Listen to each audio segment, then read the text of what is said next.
नमस्ते दोस्तों, क्या आप तैयार हैं काशी के काल भैरव की रहस्यमयी दुनिया में गहराई से उतरने के लिए। आज के इस वीडियो में हम काल भैरव के प्राचीन रहस्यों को उजागर करेंगे जो शिव के एक प्रचंड रूप के रूप में पूजे जाते हैं। काल भैरव काशी के संरक्षक देवता के रूप में जाने जाते हैं। वे न केवल काशी के आध्यात्मिक परिदृश्य में महत्वपूर्ण हैं, बल्कि इनका ऐतिहासिक और सांस्कृतिक महत्व भी बहुत है। काशी, जिसे बनारस भी कहा जाता है, हिंदू धर्म में एक प्रमुख तीर्थ स्थल है। यहाँ पर काल भैरव के मंदिर में उनकी पूजा बड़े श्रद्धा भाव से की जाती है। काल भैरव भगवान शिव के एक भयंकर रूप हैं जो समय और मृत्यु के देवता के रूप में पूजे जाते हैं। उनकी पूजा से भक्तों को पापों से मुक्ति और जीवन की कठिनाइयों से राहत मिलती है। उनका स्वरूप बहुत ही प्रभावशाली है। एक हाथ में डमरू और दूसरे में त्रिशूल लिए हुए हैं। उनकी उपस्थिति भी अद्वितीय है। उनका ये रूप हमें समय और मृत्यु के अदृश्य पहलुओं से परिचित कराता है। काल भैरव का महत्व केवल उनके शक्तिशाली स्वरूप में ही नहीं, बल्कि उनके ऐतिहासिक और सांस्कृतिक प्रभाव में भी है। उनके प्रति आस्था रखने वाले भक्त हर साल हजारों की संख्या में यहाँ आते हैं और उनके दर्शन और आशीर्वाद प्राप्त करने के लिए हर साल काल भैरव अष्टमी पर विशेष उत्सव होता है, जिसमें भक्त पूरे श्रद्धा भाव से पूजा अर्चना करते हैं।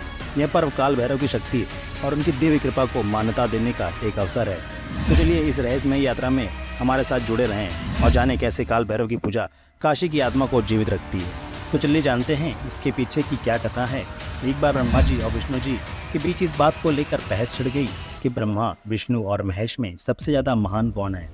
चर्चा के बीच शिव जी का जिक्र आने पर ब्रह्मा जी के पांचवें मुख ने शिव जी की आलोचना कर दी, जिससे शिव जी को गुस्सा आ गया। उसी क्षण भगवान शिव के क्रोध से काल भैरव का जन्म हुआ।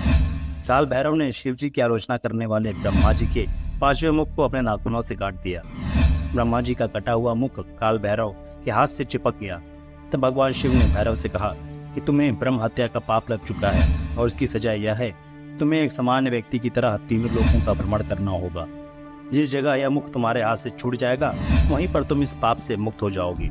शिव जी की आज्ञा से काल भैरव तीनों लोकों की यात्रा पर चल दिए। उनके जाते ही शिव जी की प्रेरणा से एक कन्या प्रकट हुई। ये कन्या कोई और नहीं, ब्रह्म हत्या थी। इसे शिव जी ने भैरव के पीछे छोड़ दिया था। भैरव ब्रह्म हत्या के दोष से मुक्ति पाने के लिए तीनों लोकों की यात्रा कर रहे थे और वह कन्या भी उनका पीछा कर रही थी। फिर एक दिन जैसे ही भैरव बाबा ने काशी में प्रवेश किया, कन्या पीछे छूट गई। शिव जी के आदेशानुसार काशी में इस कन्या का प्रवेश करना मना था।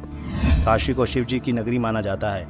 यहाँ पर बाबा विश्वनाथ के रूप में पूजे जाते हैं। यहाँ गंगा के तट पर पहुँचते ही भैरव बाबा के हाथ से ब्रह्मा जी का शीश अलग हो गया और भैरव बाबा को ब्रह्म हत्या के पाप से मुक्ति मिली। तब शिव जी ने काल भैरव को काशी का कोतवाल नियुक्त किया और वहीं रहकर वो तप करने का आदेश दिया। इसी तरह के इंटरेस्टिंग वीडियोस के लिए हमें लाइक करें और सब्सक्राइब करें और तथा अपनी राय कमेंट में साझा करें।